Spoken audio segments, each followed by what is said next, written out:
और ये रहस्य नरेंद्र भाई ने समझ लिया और उन्होंने सीधे अपना तार गुजरात की जनता से जोड़ दिया। मैं परसों उनका एक भाषण टेलीविजन पर सुन रही थी जो उन्होंने प्रारंभ में दिया था इस उपवास के। वो कह रहे थे 45 डिग्री टेम्परेचर में हम गांव में जाकर पूछते हैं कि बताओ आपने अपनी बेटी को स्कूल में दाखिला करवाया कि नहीं करवाया। ये है राजनीति की कार्यशैली नरेंद्र भाई की। उन्होंने एयर कंडीशनड कमरों में बैठकर वो राजनीति नहीं करते मित्रों, वो धूल में, धक्कड़ में, धूप में, बारिश में जनता के बीच पहुंचते हैं, उनका दुख दर्द सुनते हैं, उसका निवारण करते हैं। और इसीलिए वो चुनाव के समय कह पाते हैं जो मीडिया लिख रहा है उसे पढ़कर वोट का फैसला मत करना, जो विरोधी कह रहे हैं उसे सुनकर वोट का फैसला मत करना, जो मैं कर रहा हूं उसे देखकर वोट का फैसला करना। और जनता उनके इस वाक्य को स्वीकार करती है और जो प्रत्यक्ष आंख से देखती है उसके ऊपर उन्हें वोट देती है, उसके ऊपर उन्हें जनता का समर्थन मिलता है। मेरा यह स्थापित मत है मित्रों कि जिस व्यक्ति को जनता का प्यार मिलता है फिर कोई बाधा उसके रास्ते में नहीं आ सकती, क्योंकि जनता का प्यार हर तिकड़म को असफल कर देता है और हर अनर्गल आरोप को समाप्त कर देता है, खारिज कर देता है। और इस बात का साक्षात उदाहरण पेश किया है नरेंद्र भाई ने। इसीलिए जिस दिन सुप्रीम कोर्ट का फैसला आया मैंने उन्हें फोन करके भी कहा और बाहर भी कहा कि आज मेरे भाई अग्नि परीक्षा पास कर गए। और मैंने कहा सत्यमेव जयते, वर्षों बाद हुई मगर आज सत्य की विजय हुई। मित्रों, सद्भावना उपवास तो नरेंद्र भाई पिछले 3 दिन से कर रहे हैं, लेकिन मैं इस मंच पर खड़े होकर कह सकती हूं पर सद्भावना से राज तो वो पिछले 10 वर्षों से कर रहे हैं। और मैं अपनी बात को प्रमाण से पुष्ट करना चाहूंगी, और प्रमाण भी ऐसा जिसकी काट विरोधियों के पास भी नहीं होगी। जो बात मैं बताने जा रही हूं शायद नरेंद्र भाई तक भी अभी नहीं पहुंची होगी। नरेंद्र भाई इसी 10 तारीख को, इसी महीने की 10 तारीख को NIC की मीटिंग थी विज्ञान भवन दिल्ली में, नेशनल इंटीग्रेशन काउंसिल की। वेंकैया जी आपको भी खुशी होगी, उस मीटिंग में हमारी घोर विरोधी पार्टी कश्मीर की पार्टी PDP की अध्यक्षा मोहतरम महबूबा मुफ्ती जी ने भरी मीटिंग में कहा कि मेरे एक मुस्लिम मित्र ने मुझे बताया कि वो गुजरात में उद्योग लगाना चाहते थे, इसलिए उन्होंने गुजरात के मुख्यमंत्री से समय मांगा। उन्होंने कहा कि उन्हें तुरंत समय मिल गया, पर जब वो मिलने के लिए मुख्यमंत्री को गए तो हैरान रह गए कि मुख्यमंत्री ने सारे संबंधित अधिकारियों को अपने कक्ष में बुला रखा था। आधे घंटे की चर्चा के बाद वही निर्णय हो गया और अब वो अपना उद्योग गुजरात में लगा रहे हैं। ये बात किसी और ने नहीं, महबूबा मुफ्ती ने कही। अगर आडवाणी जी मोदी जी की तारीफ करें तो कोई कह सकता है उसमें मोह का पुट होगा। अगर सुषमा स्वराज नरेंद्र भाई की तारीफ करें तो आप कह सकते हैं भाजपाई मुख्यमंत्री की तारीफ करना सुषमा जी का फर्ज होगा। लेकिन हमारी घोर विरोधी पार्टी जो विचारधारा से भी मेल नहीं खाती, उन्होंने NIC की मीटिंग में, भरी मीटिंग में जहां स्वयं प्रधानमंत्री मौजूद थे, जहां गृह मंत्री मौजूद थे, जहां प्रणब मुखर्जी मौजूद थे, जहां एंटनी मौजूद थे और हर वर्ग के 148 लोग मौजूद थे, उसमें महबूबा मुफ्ती ने कहा कि गुजरात एक प्रदेश है जहां मुसलमान के साथ भेदभाव नहीं हुआ। आधे घंटे में निर्णय हो गया।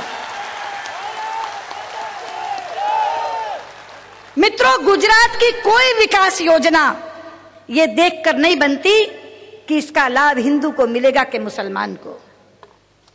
जब वो सड़क की योजना बनाते हैं नरेंद्र भाई तो ये नहीं पूछते कि इस गांव से, जिस गांव से ये सड़क गुजरेगी उस गांव में हिंदू रहता है या मुसलमान। जब कुटीर ज्योति की योजना बनती है तो ये नहीं पूछा जाता कि जहां रोशनी बल्ब की जा रही है उस कुटीर में हिंदू रहता है कि मुसलमान। जब 108 की एम्बुलेंस की कॉल आती है तो एम्बुलेंस वाला ये नहीं पूछता कॉल करने वाली प्रसूता हिंदू है या मुसलमान। जब महिला साक्षरता का मिशन चलता है तो स्कूल में दाखिल कराने के लिए कोई ये नहीं पूछता कौन की बेटी है, हिंदू या मुसलमान। वो जो योजना चलाते हैं 100% लोगों के लिए चलाते हैं, 100%।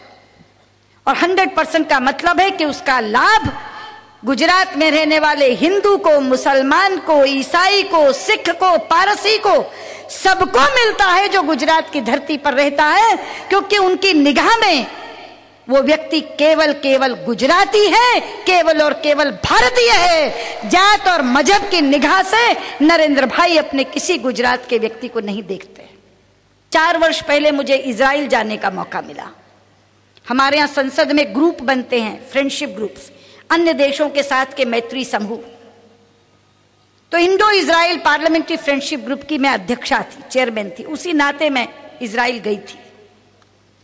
इजराइल की जो योजनाएं, जो स्कीम्स अच्छी चलती हैं, उसमें से एक प्रमुख है ड्रिप इरिगेशन स्कीम, जिसे गुजरात में टपक सिंचाई कहते हैं। मैं इजराइल में वो योजना देखने गई तो वहां खड़े अधिकारी ने मुझे कहा कि मैम आप यहां क्यों देखने आई हैं? जसका तस इसका नमूना आपको गुजरात में मिल जाएगा। गुजरात ने ये टपक सिंचाई योजना अपना ली। और उससे भी ज्यादा मुझे खुशी हुई जब मैं उस फैक्ट्री में गई जहां उस ड्रिप इरिगेशन की चिप बनती है। तो उन्होंने कहा कि मैडम, आपके गुजरात के चीफ मिनिस्टर ने इसको इतने बड़े पैमाने पर अपनाया है कि हमको लगा कि यहां से सप्लाई करने के बजाय हम वहीं फैक्ट्री लगा लें, हम तो ये चिप वहीं बना रहे। जब दूसरे देश की धरती पर जाकर ये सुनने को मिलता है, जब NIC की मीटिंग में तारीफ सुनने को मिलती है, तो मित्रों माथा ऊंचा होता है और मन अभिभूत हो जाता है।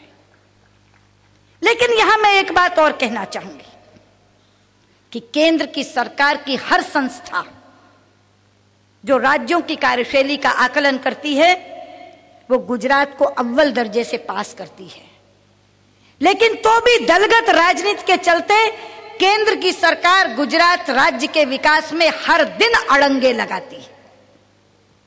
मैं पुरानी बातें नहीं करती, ताजा उदाहरण देती हूं लोकायुक्त की नियुक्ति का। क्या किसी राज्य में यह हुआ है कि लोकायुक्त को नियुक्त कर दिया जाए और चीफ मिनिस्टर से बात भी न की जाए? अभी अभी सरकारी लोकपाल बिल संसद में प्रस्तुत हुआ है। यहां संसद के मेरे कई साथी बैठे हैं, गोपीनाथ जी बैठे हैं, बलबीर पुंज बैठे हैं। जो चयन समिति लोकपाल की बनी है मित्रों, उसमें सरकारी पक्ष की भरमार है। वहां हम लड़ाई लड़ रहे हैं कि चयन समिति में ये बाहुल्य कम करो। अपने लिए लोकपाल चुनना हो तो सरकारी पक्ष से चयन समिति भर दो, और गुजरात का लोकायुक्त चुनना हो तो चीफ मिनिस्टर की अनदेखी कर दो। संविधान का सरासर उल्लंघन। और संवैधानिक अवहेलना होने के बाद केंद्र मौन साधे बैठा है। प्राइवेट बात में हर बड़े व्यक्ति ने माना, सरकार में बैठे हुए हर बड़े व्यक्ति ने माना गलती हुई है, लेकिन गलती सुधारने की हिम्मत नहीं है, क्योंकि राज्य की इकाई नहीं मानती। ये कैसी सरकार है मित्रों? ये कैसी पार्टी है जिसके आका ये मानते हैं कि संविधान का उल्लंघन हुआ है, संवैधानिक मर्यादा की अवहेलना हुई है, और अंदर से ये इच्छा भी जताते हैं कि इस गलती को हम सुधारना चाहते हैं, ये गलती नहीं होनी चाहिए, ऐसे संविधान नहीं चलेगा। हमने जब उन्हें जाकर कहा कि ये संघीय ढांचे पर प्रहार है और गुजरात के साथ अन्याय है, तो सबने सहमति में सिर हिलाया, लेकिन कोई इसको सुधारने को तैयार नहीं है। पर मैं जानती हूं नरेंद्र भाई ने संघर्षों में से रास्ते बनाए हैं। यह भी एक और संघर्ष है मित्रों, जहां से रास्ता निकलेगा और नरेंद्र भाई अपनी विजय पताका फहराते जाएंगे। मैं आज आई हूं उन्हें शुभकामनाएं देने, मैं आई हूं इस सद्भावना उपवास को समर्थन देने। इसलिए मुझे लंबा भाषण नहीं करना। मैं एक ही बात यहां कहना चाहती हूं कि नरेंद्र भाई इस आत्मबल को बनाए हुए और इस सद्भावना के भाव को मन में बसाए हुए आप राजपथ पर बढ़ते चलो, बढ़ते चलो। हम सब आपके साथ हैं, गुजरात की जनता आपके साथ है। और इसी के साथ मैं ये अनुरोध भी करना चाहूंगी कि नरेंद्र भाई, समय हो गया है, आपने 6 बजे ये अनशन त्यागना था। आप परम पूज्य संतगण के हाथ से रस ग्रहण करिए और अपना उपवास समाप्त करिए, अपना अनशन त्यागिए। बहुत बहुत धन्यवाद, नमस्कार।